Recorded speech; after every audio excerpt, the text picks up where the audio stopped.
Let's start it off with a little NFL. Nice. The Bears squeaked out a Week 1 win over the Lions, thanks to your guy Mitch Trubisky. Mitch. But wideout Allen Robinson is upset that the team hasn't given him a new contract. After reports surfaced that Robinson requested a trade, his agent Brandon Parker told ESPN that while Robinson is unhappy, he hasn't officially requested a trade. After missing 15 games with Jacksonville in 2017, Robinson caught 153 passes for 1,900 yards and 11 touchdowns in his first 2 years in Chicago. So inbounds or out of bounds, BT, Allen Robinson is a legit number 1 wide receiver. I'm going to say inbounds here. Now, not in the, Julio Jones or Michael Thomas, who's banged up right now, or Randy Moss back in the day, or, all the stud, the Megatrons, guys like that. He's not that kind of receiver, or even Beckham his first year or two with the Giants.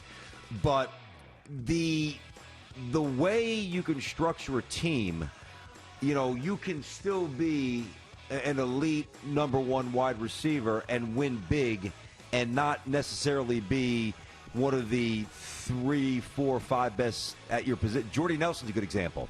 He's obviously different than Jordy Nelson, but Jordy pops in my mind back in the day with the Packers when, he was pretty much their number 1. He would get deep a lot, deceptive speed, but he was never one of those, top tier, upper echelon stars.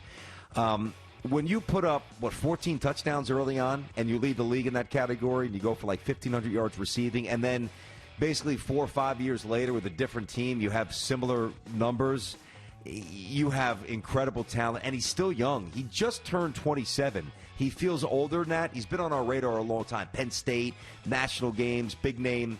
I really like the kid, the young man. I like him a lot, and I do believe he's on the back end of being a true number 1, yes. All right, BT, we touched on this yesterday. As the Rockets say goodbye to Mike D'Antoni, owner Tillman Fertitta spoke to CNBC and told the future of their GM, saying, quote, Daryl Morey, job is safe, and I'm sure he's going to pick up the right head coach. And by the way, is this the same guy who said D'Antoni's going to be back? Yes, that is. This is the same guy. I know it is. Yeah, I got you. As we know, Morey got the entire league in hot water this summer with his tweet about China and Hong Kong. So inbounds or out of bounds, BT, Daryl Morey does deserve to keep his job in Houston. Well, I'm going to separate the tweet from what he's done from a basketball point of view. I believe that he does. I do. I believe that he deserves to keep his job, and I believe that listen, if he's keeping his job, you've got to let him do his job. And at that point, that would enable him, that would empower him, give him the license, the latitude to hire the new coach. I mean, Mike D'Antoni's a good coach. He's not a great coach, but he's good.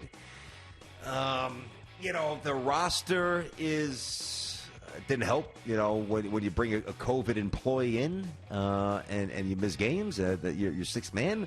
That kind of hurts. Who knows what? They weren't good enough to win anyway, but still. I think that analytically speaking, while now the rest of the league is obviously engaged in this and long has been, he is a sharp dude with a brilliant mind and a uniquely wired mind. I think he's more of an asset for sure than a detriment.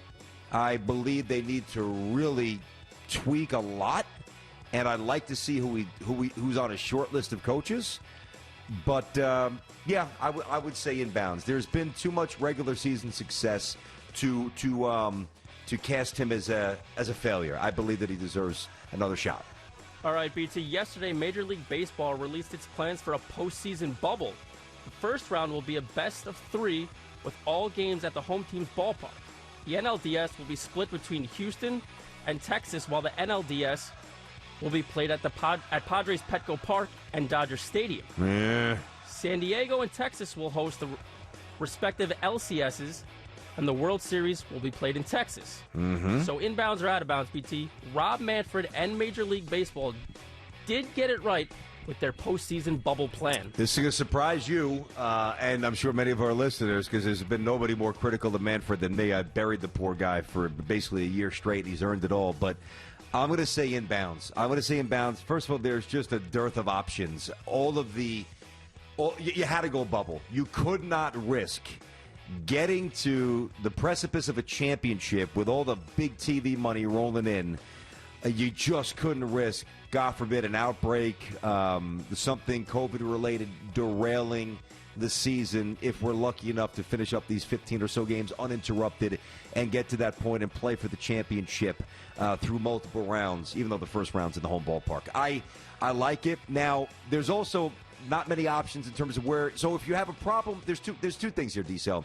Number one, do you have an issue with the concept of the bubble? I obviously do not. The NBA's been a shining example of how effective, if it's run properly, it is. So conceptually, good.